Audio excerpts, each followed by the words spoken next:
didasari dengan pengakuan pertolongan kita datang dari Tuhan yang menjadikan langit dan bumi. Turunlah kiranya atas saudara sekalian anugerah dan damai sejahtera dari Allah Bapa dan Tuhan kita Yesus Kristus. Amin. Silakan duduk saudara.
Shalom. Sungguh bersyukur kita boleh memasuki minggu Advent yang ketiga. Hari ini Perangkat Senior Konsulitan akan menyalakan lilin yang ketiga, lilin merah muda yang melambangkan tanda kedatangan Tuhan Yesus.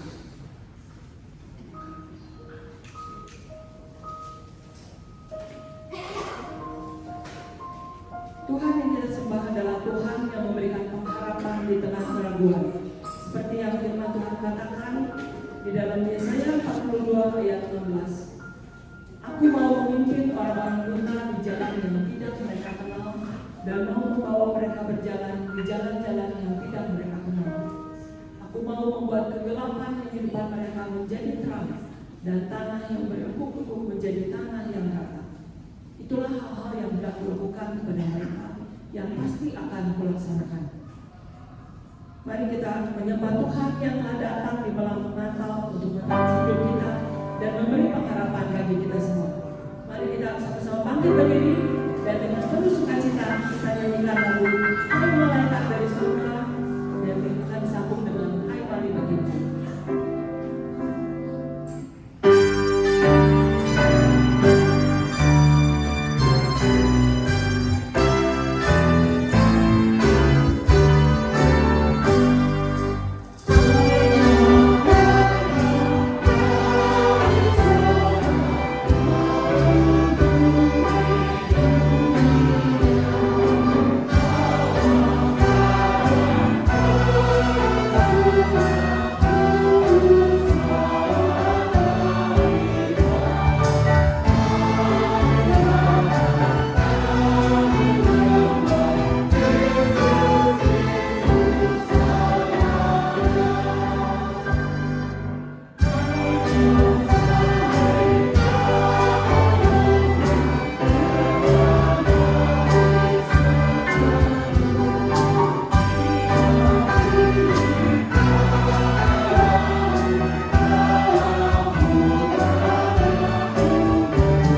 Bapa di surga, kami datang pada pagi ini. Biarlah setiap kami membuka hati di hadapan-Mu, karena tidak ada yang tersembunyi. Apa yang menjadi masalah dan pergumulan hidup kami yang belum selesai sampai hari ini. Mari ya Tuhan, Engkau menilai kami ketika kami menyadari betapa lemah kami dan kami tidak mampu menghadapi keadaan. Ajar kami untuk tidak mengeraskan hati, menempuh solusi dengan cara kami sendiri, yang membuat semua itu jauh dari apa yang berkenan kepada-Mu.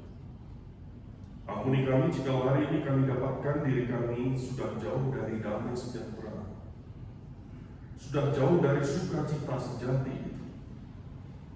Dan ampuni kami jika selama ini kami hidup dalam kepura-puraan rohani yang tidak pernah memperkenankan hati. Tuhan, biarlah dalam belas kasihan-Mu, Engkau mengembalikan kami kepada jalan yang benar. Karena Engkau Allah yang setia, yang tidak pernah berubah setia meskipun kami tidak setia. Tetapi Engkau menghendaki kami datang, menyadari siapakah kami dengan rendah hati, dan kami adalah membutuhkan anugerah-Mu, sehingga kami mampu bertahan menghadapi pergumulan demi pergumulan hidup kami. Biar ibadah kami pada pagi ini kami merasakan Tuhan yang datang, menjamah, memberikan pembaharuan, kekuatan baru menghadapi hari esok kami. Kami bersyukur, kami berdoa di dalam nama Tuhan Yesus Kristus. Amin. Silakan duduk. Bacaan bertanggapan yang dari kitab Yohanes pasal 1 ayat 1 sampai 4 dan pasal 14. Pada mulanya adalah firman. Firman itu bersama-sama dengan Allah dan firman itu adalah Allah. Segala sesuatu dijadikan oleh Dia dan tanpa Dia tidak ada sesuatu pun yang telah jadi dari segala yang telah dijadikan.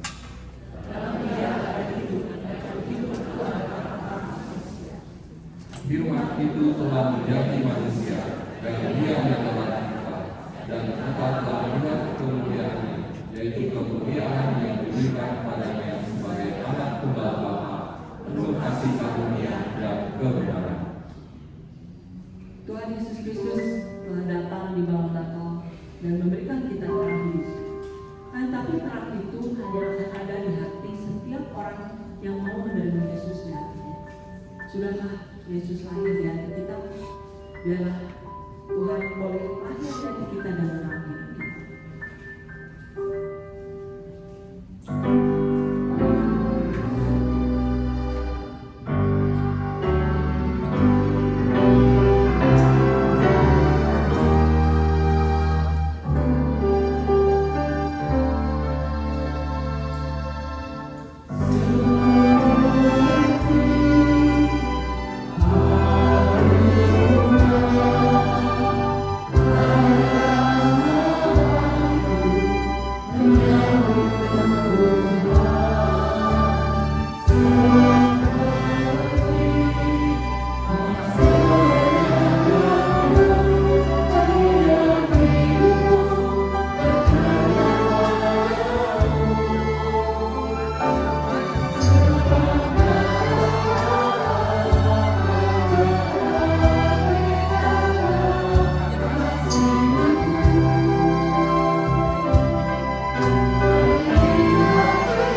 bersama Allah Bapa yang Maha Kuasa dan dari sana yang akan datang untuk mengakhiri dan hidup yang nyata. Aku percaya pada Roh Kudus, gereja yang kudus dan benar, persekutuan darah kudus, pengampunan dosa, kebangkitan mati dan hidup yang kekal. Amin. Silakan. Sebelum kita mendengarkan firman Tuhan akan dibawakan oleh pendeta Samuel Budi. Paduan suara akan membawakan sebuah pujian berjudul Pengharapan Dunia. Kiranya boleh menjadi berkat bagi kita semua.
Mari kita berdoa.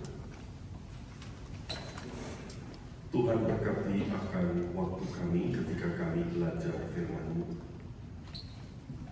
Mari ya Bapa, biarlah setiap kami merasakan Tuhan yang berbicara dengan kami dan bahwa hanya Allah di tangan-Mu. Roh Tuhan kiranya membimbing kami juga membantu supaya pembaharuan itu terjadi atas diri kami. Kami bersyukur, kami berdoa di dalam nama Tuhan Yesus Kristus. Amin. Saudara, firman Tuhan hari ini diambil dari beberapa bagian. Next, silakan tolong saya dibantu. Bagian yang pertama, Yesaya 35 ayat 5 dan 6. Silakan saudara membaca bersama-sama. Pada waktu itu maka orang-orang buta akan dijelekkan,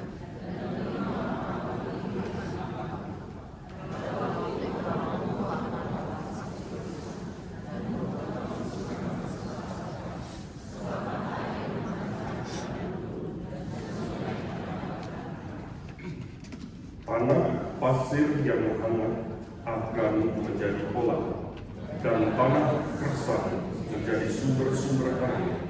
Di tempat serigala berbaring akan tumbuh kebun dan padang. Bagian yang berikutnya diambil dari Matius 11 ayat 2 sampai ayat ke-6. Saya bacakan untuk saudara.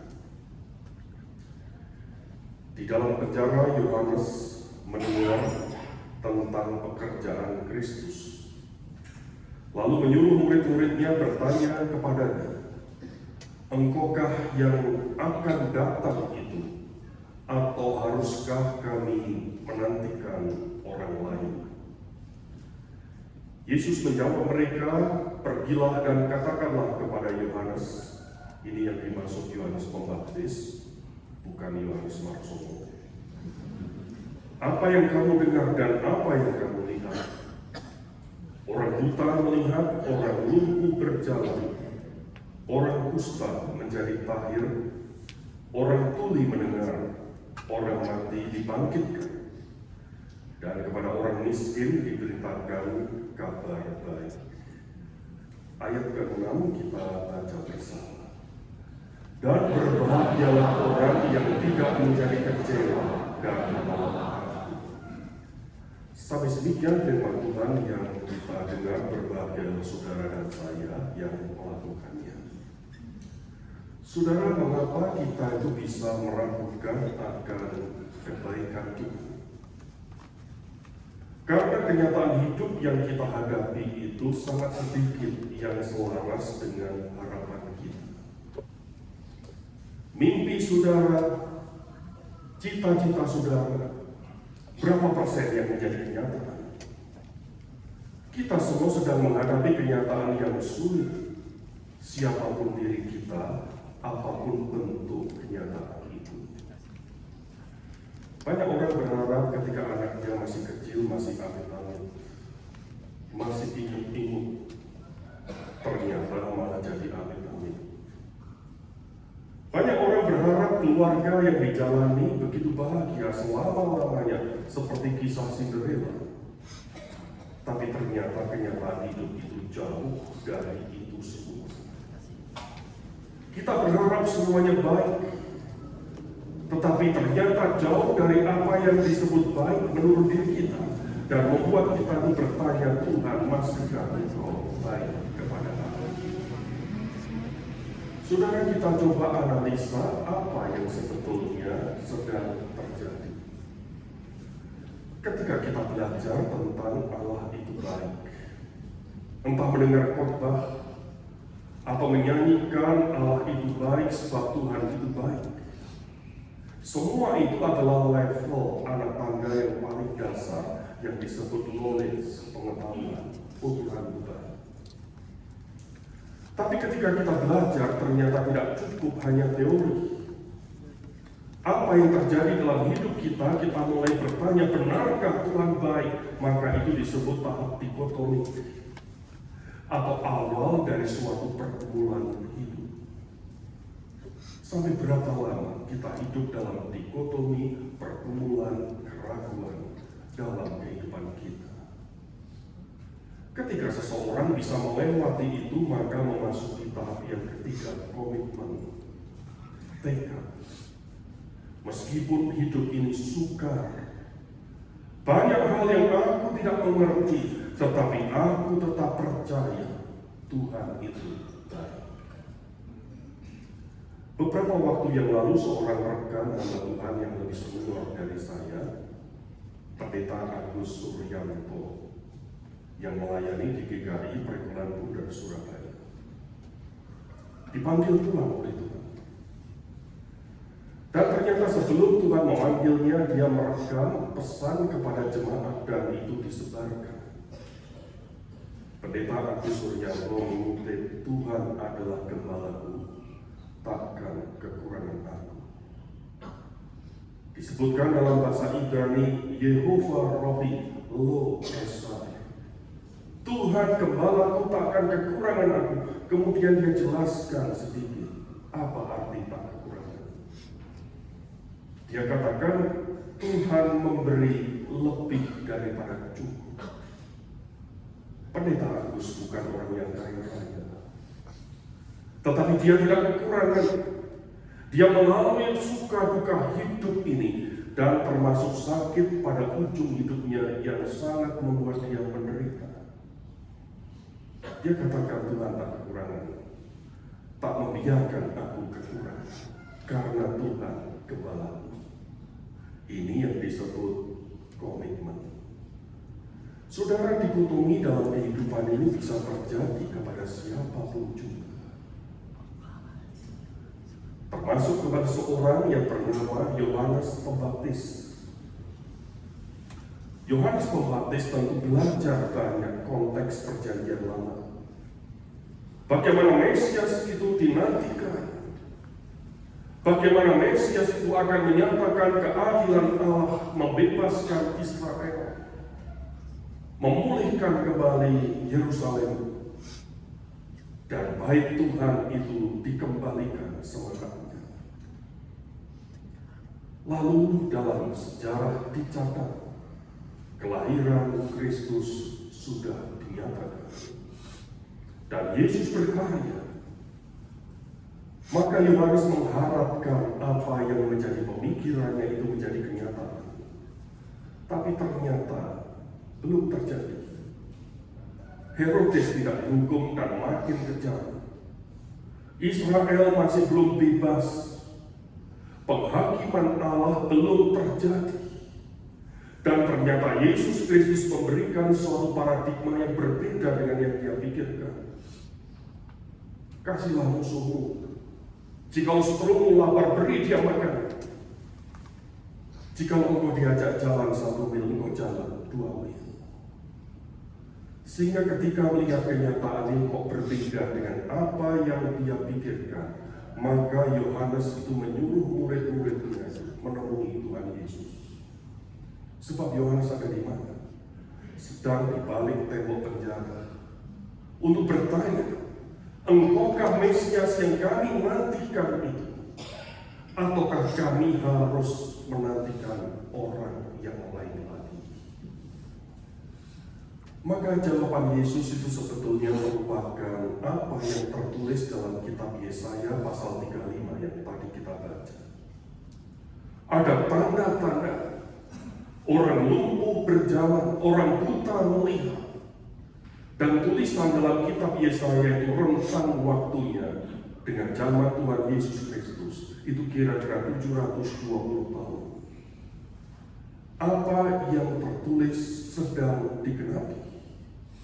Dengan kata lain, perkataan ini menyatakan Kristuslah Sang Mesias itu, tidak ada yang lain lagi.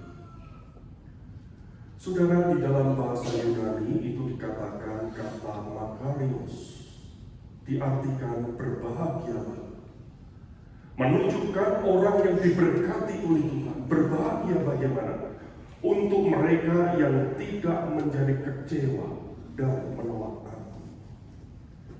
Kata kecewa itu dari kata skandaliste, yang dalam bahasa hari ini disebut skandal, artinya batu sandungan, terkejut, kecewa. Secara gramatikal dinyatakan dalam bentuk aorist, artinya terjadi di masa lalu dan berpengaruh sampai ayat itu ditulis. Artinya orang yang jatuh, tersandung, tersinggung, gagal menerima kenyataan. Tapi ayat ini berbicara, saudara, berbahagialah mereka yang tidak menjadi kecewa dan menolak aku. Kita coba bandingkan makna kata dalam Perjanjian Lama tentang kata kecewa. Dalam bahasa Ibrani itu ada istilah mishol, artinya jerat atau perangkap. Jadi kalau saudara terima telepon tidak diangkat itu mishol, artinya jerat perangkap. Lalu dalam Perjanjian Baru dalam bahasa Yunani dikatakan skandaliste, tersandung, terkejut, dan menjadi kecewa. Istilah saya pada hari ini dalam hidup kita kerap kali ada berbagai jerat keraguan. Jerat yang pertama, jika Tuhan itu baik, mengapa hal seperti ini terjadi? Mengapa ada sakit yang tidak bisa disembuhkan dan semakin hari semakin menggerogoti dan semakin parah? Mengapa jika Tuhan itu baik, ada orang-orang yang kita kasih pergi meninggalkan kita? Jika orang yang kita kasih itu sudah sakit sekian lama, banyak orang berkata kita sudah dipersiapkan menghadapi kenyataan yang berat itu. Betul. Tetapi ketika itu terjadi, rasa sedih itu tetap ada. Apalagi kalau orang yang terkasih itu meninggal mendadak dan membuat orang kehilangan kelatakan karena menghadapi kenyataan yang berat. Jika Tuhan baik, mengapa saya terpuruk secara ekonomi? Mengapa orang menghindari saya? Saudara-saudara, mari kita menilai kebaikan Allah bukan dari keadaan. Jikalau kita menilai kebaikan Allah dari keadaan hidup kita, bukan dari karakter Allah yang tetap setia meskipun kita tidak setia, kita akan masuk dalam jerat keraguan yang pertama, atau kita sebut tadi dikotomi. Yang kedua adalah jerat keraguan yang kita sebut harapan yang salah. Kita mengharapkan cara Tuhan bekerja seperti cara kita. Kita mungkin sudah sadar, sudah bertobat, ada sesuatu yang salah yang pernah kita taburkan. Dan hari ini terjadi bertubi-tubi kepahitan dalam kehidupan kita. Lalu kita bertanya, sampai kapan kepahitan ini terjadi? Kapan selesainya? Maka kita mengharapkan pemulihan itu cepat. Dan kita sudah lelah dengan kehidupan ini. Kita mengharapkan hidup kita yang nyaman, tanda kita diberkati Tuhan. Jerat berikutnya kita merasakan mengapa ya rumput tetangga itu lebih hijau. Saya hidup tidak seenak orang di sebelah saya. Mengapa ini terjadi? Karena kita punya harapan yang salah. Bukan itu cara Tuhan bekerja. Mari kita ingat Paulus pernah mengatakan, jikalau mungkin cabut duri dalam dagingku, ada sesuatu yang menyakitkan dalam diri hidup Paulus. Tetapi Tuhan berkata, cukuplah kasih karuniaku untuk menghadapi duri dalam daging yang menusuk dalam kehidupan ini. Jerat yang ketiga adalah jerat keraguan yang muaranya dari dosa yang pernah kita lakukan dan tenggelam dalam rasa bersalah. Dan apa yang sedang terjadi yang kita simpan rapat itu membuat kepekaan rohani kita itu tumbuh. Dalam bahasa Alkitab, dalam kitab Wahyu dikatakan menjadi suam-suam kuku, tidak panas dan tidak dingin. Artinya kita tidak pernah peduli dengan kehendak Tuhan. Kita mencari jalan, mencari solusi sesuai dengan kemampuan kita, dan kita tidak pernah pedulikan lagi ini berkenan atau tidak di hati Tuhan. Alkitab mengatakan kenapa orang Yahudi itu tegar tengkuk dan keras kepala. Karena mereka menikmati hidup. Lebih enak menyembah berhala-berhala itu daripada ikut Tuhan dengan standar 10 hukum Taurat yang mengatur mereka. Saudara-saudaraku yang terkasih, adakah jerat itu masih ada dalam hidup kita sampai hari ini? Kita menjadi ragu bukan karena Tuhan berubah, bukan karena Tuhan yang kemarin baik, sekarang kita bertanya masihkah Engkau baik, dan berikutnya kita meragukan adakah Tuhan itu baik. Tapi sebetulnya hati kita sudah sangat jauh dari Tuhan itu, karena kita tidak pernah peduli.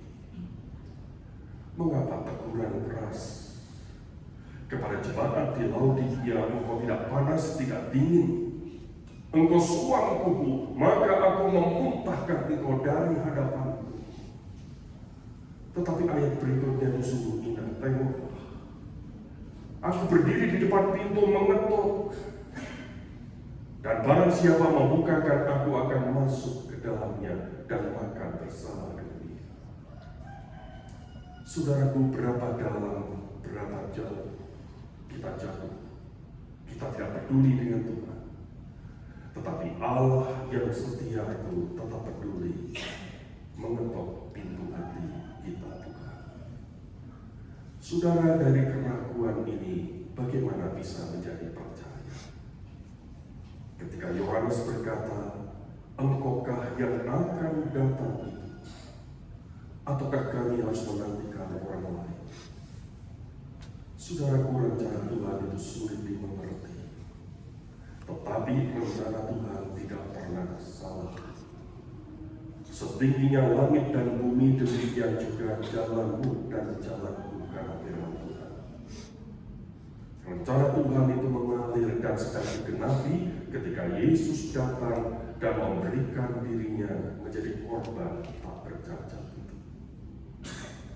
Pagi ini mari kita melihat cermin diri kita. Yang pertama, saudara, sudah berapa lama kita berada dalam dikotomi kehidupan tadi?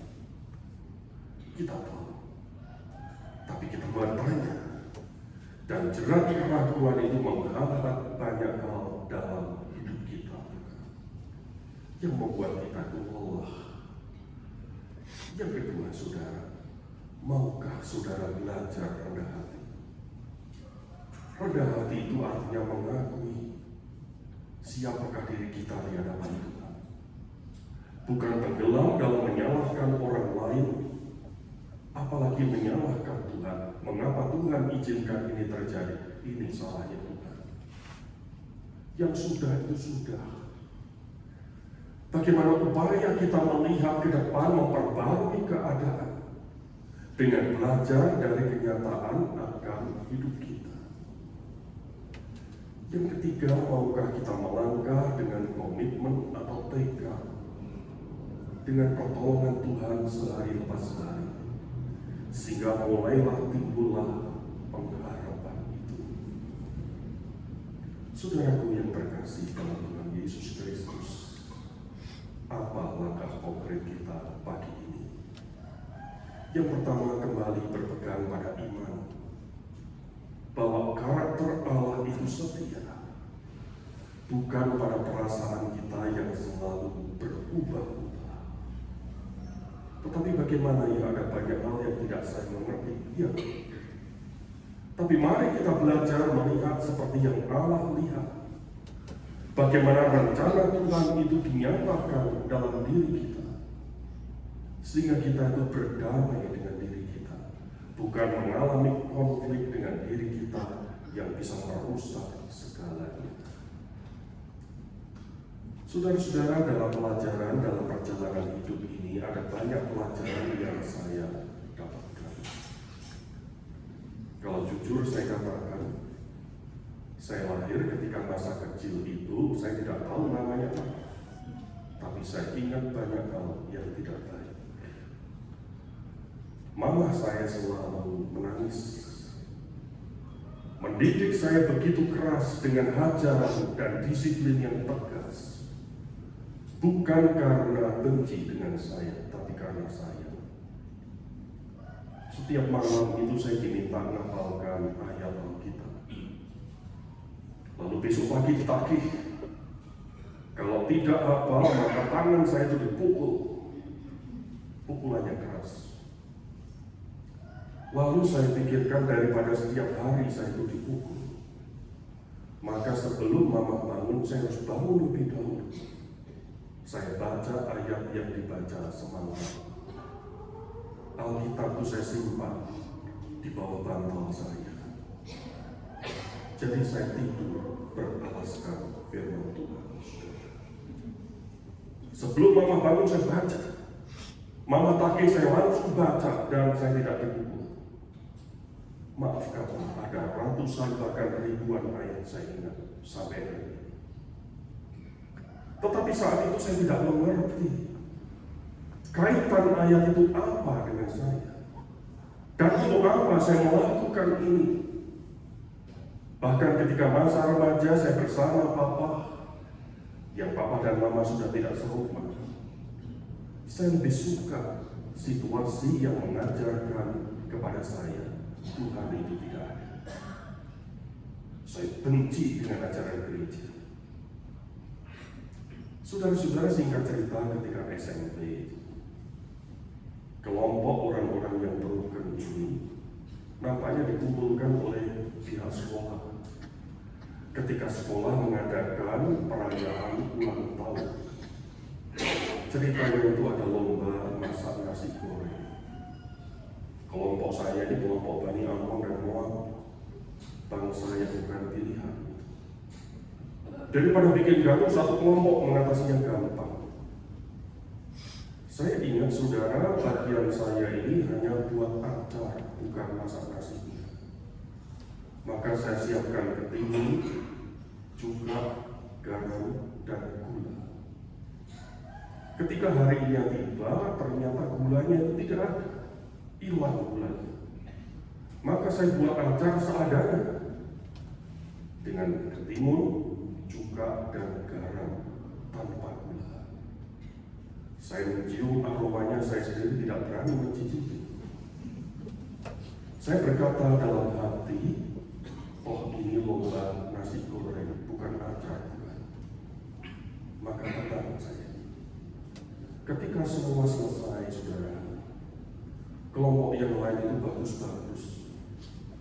Nasinya dihias bentuk hati, bentuk matahari, bentuk orang tersenyum. Kelompok kami tampil beda sebagai anak bangsa, saudara. Menyajikan di atas piring saya sendok bebek, seperti memberi makan kulit pelabuhan. Maka guru kami melihat sebagai juri itu enggan mencicipi nasi goreng kelompok kami. Maka yang dicicipin itu acar tadi. Wah, begitu dia cicipin acar, saya sudah langsung pucet. Begitu dia cicipin, dia langsung teriak. Samuel Wahyudi langsung bisa tahu. Saya katakan, saya tidak sengaja, semua tidak sengaja. Saya kenal siapa kamu. Teman-teman sekelompok malah mengatakan, bagus kamu berani. Ini guru yang nyebelin sekali. Kamu hebat, kamu jago. Saya tidak sengaja, setelah tidak usah malu-malu mengakui perbuatanmu. Aduh, repot.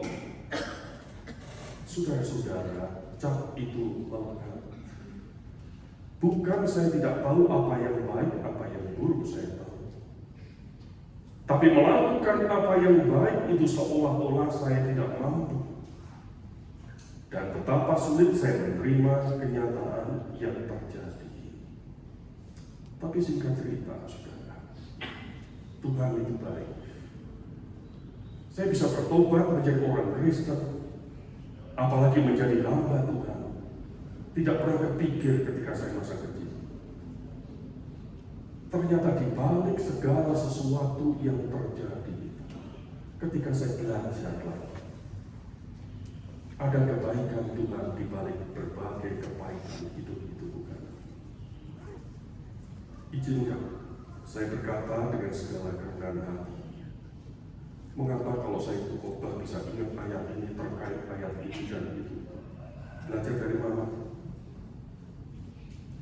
Mengapa ada integrasi antara hidup dengan apa yang saya pelajari? Semua saya dapatkan dari air mata bertahun-tahun yang Tuhan izinkan terjadi. Ketika saya belajar, saya coba melihat apa sih namanya yang pernah saya alami. Ada istilah yang sederhana, yaitu hiperaktif. Hiperaktif itu beda dengan autis, sangat beda. Autis, mata tidak ada kontak, tidak ada interaksi, dan terjadi perilaku yang sulit dikontrol. Hiperaktif ada interaksi, tetapi sulit mengendalikan diri. Guru menerangkan dia punya kesibukan lain yang lebih menikmati di situ. Saya ingat ketika TK guru mengajar menyanyi, saya sibuk menggambar dengan kapur di lantai, gambar kereta api, gambar gunung. Teman-teman saya lebih tertarik gambaran saya daripada lukisan gurunya. Maka guru itu marah pada saya. Suatu kali mama masak rawon, dan tergeraklah saya ingin praktikum. Apa rasanya kalau semua kaos kaki saya masukkan dalam banjir rawon itu? Mama marah sama saya. Saudara-saudara yang terkasih, ada sesuatu yang Tuhan kerjakan. Ada sesuatu kebaikan Tuhan di balik dikotomi bertahun. Ada sesuatu secercah harapan ketika kita mengikuti apa itu yang Allah lihat dan cara Tuhan yang berbeda membentuk akan hidup kita. Allah yang sama di dalam Tuhan Yesus Kristus yang membentuk, yang mengubahkan hidup saya, juga Allah yang sama yang sedang mendanani kehidupan saudara. Saya mengutip doa dari seorang bernama Reinhold Miller. God grant me the serenity to accept the things I cannot change, courage to change the things I can, and wisdom to know the difference. Tuhan berikan ketenangan untuk menerima hal-hal yang tidak dapat kuubah, dan keberanian untuk mengubah hal-hal yang dapat aku ubah, dan hikmat untuk membedakan keduanya. Nampaknya perlu hikmat melihat hal yang bisa diubah dan hal yang tidak bisa diubah. Hal apa yang tidak bisa diubah? Masa lalu. Hal apa yang bisa diubah? Hari esok, saudara. Akhir kata iman itu menuntun kepada pengertian. Pengertian itu merajuk harapan. Bukan sebaliknya pengertian menuntun kepada iman, tidak. Iman menuntut kita kepada pengertian. Pengertian merajuk harapan. Karena dalam kitab Ibrani dikatakan, kita baca bersama, iman adalah dasar dari segala sesuatu yang kita harapkan dan bukti dari segala sesuatu yang tidak kita lihat. Saudaraku, di manakah imanmu hari ini? Biarlah harapan itu muncul kembali. Berpijak hari esok dan percayalah Tuhan yang pegang hari esok kita. Amin, saudara. Mari kita tunduk kepala kita berdoa.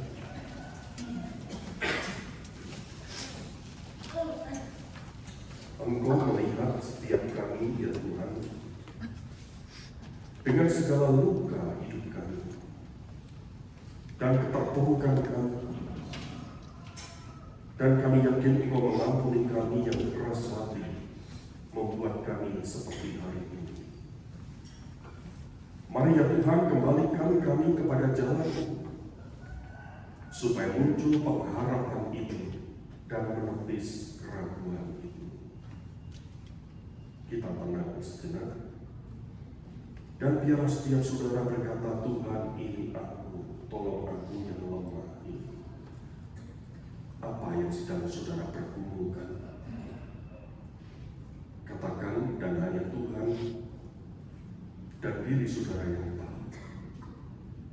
Kita tenang sejenak.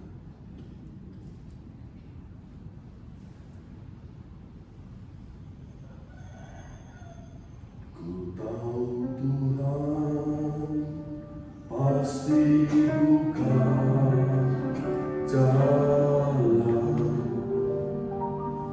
Ku tahu Tuhan pasti buka jalan. Kalau ku hidup suci, tidak perlu dunia. Ku tahu Tuhan pasti buka jalan. Sama-sama. Ku tahu Tuhan pasti buka jalan. Ku tahu Tuhan pasti buka jalan. Kalau ku hidup suci, tidak perlu dunia. Ku tahu Tuhan pasti buka jalan.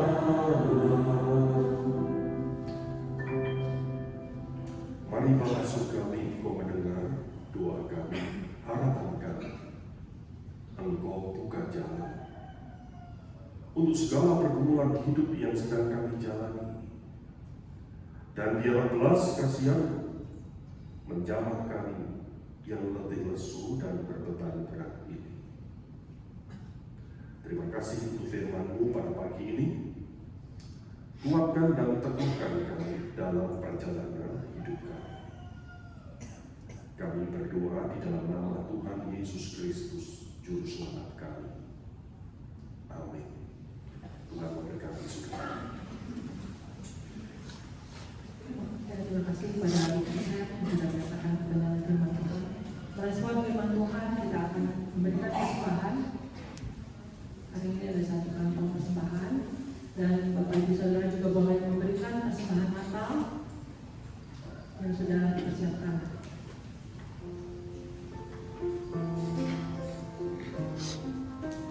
Kita akan memberikan persembahan sambil menyanyikan satu pujian. Tuhan punya segala cara untuk menolong kita. Tuhan selalu berusaha.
Di dalam segala keraguan kami, Kau juga tetap setia dan selalu ada bersama kami.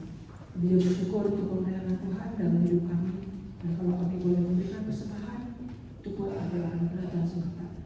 Biar Tuhan yang menerima segala persembahan kami dan memakainya untuk pekerjaan Tuhan melalui gereja. Terima kasih ya Tuhan. Hanya di dalam nama Tuhan Yesus kami bersyukur. Amin. Silakan dulu. Kita akan mendengarkan beberapa warta. Kami menyambut saudara-saudara, Bapak Ibu yang baru pertama kali hadir. Apakah ada yang baru pertama kali hadir hari ini? Ya, semua adalah jemaat yang setia ya. Boleh kita di minggu-minggu yang akan datang kita boleh membawa teman-teman dan saudara yang belum percaya untuk boleh juga datang mendengarkan firman Tuhan. Ya, minggu depan tema khotbah akan adalah The Coming Miracle, God in the Impossible, yang akan dibawakan oleh pendeta Yahya Santoso. Dan kita juga boleh membawa saudara-saudara untuk boleh mendengarkan kebenaran firman Tuhan ini. Kebaktian doa seperti biasa diadakan ada 2 kali ya, onsite dan online. Onsite seperti biasa di hari Rabu pukul 5 yang akan dibawakan oleh pendeta Yohanes Marsono, dan juga di kebaktian doa online jam 7 malam yang juga akan dibawakan oleh pendeta Yohanes Marsono. Selanjutnya, ya ini ada Natal dari remaja ya, Christmas Celebration yang akan dibawakan pada tanggal 20 Desember di Cornerstone Auditorium jam 4 para remaja. Dan tanggal 25 akan ada kebaktian Natal pada pukul 9 yang akan dibawakan oleh Penginjil dalam Tito. Seperti biasa setelah kebaktian di bawah ada food ministry dan coffee ministry. Kita boleh bersama-sama bersekutu di sana dan saling mengenal satu sama lain. Dan tentu saja sambil tetap menjaga kebersihannya, membuang sampah di tempatnya dan meletakkan kembali peralatan yang sudah digunakan di tempatnya. Ya, mari kita sama-sama bangkit berdiri. Kita akan mengakhiri kebaktian kita hari ini dengan satu komitmen untuk mengembangkan kelahiran Kristus supaya setiap orang boleh mendengarkan berita Natal dan mempunyai pengharapan tentang dirinya. Kapan akan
kasih sayang Allah Bapa, anugerah di dalam Tuhan Yesus Kristus, pimpinan penyertaan Roh Kudus Tuhan menaungi saudara sekalian mulai sekarang sampai selama-lamanya. Amin.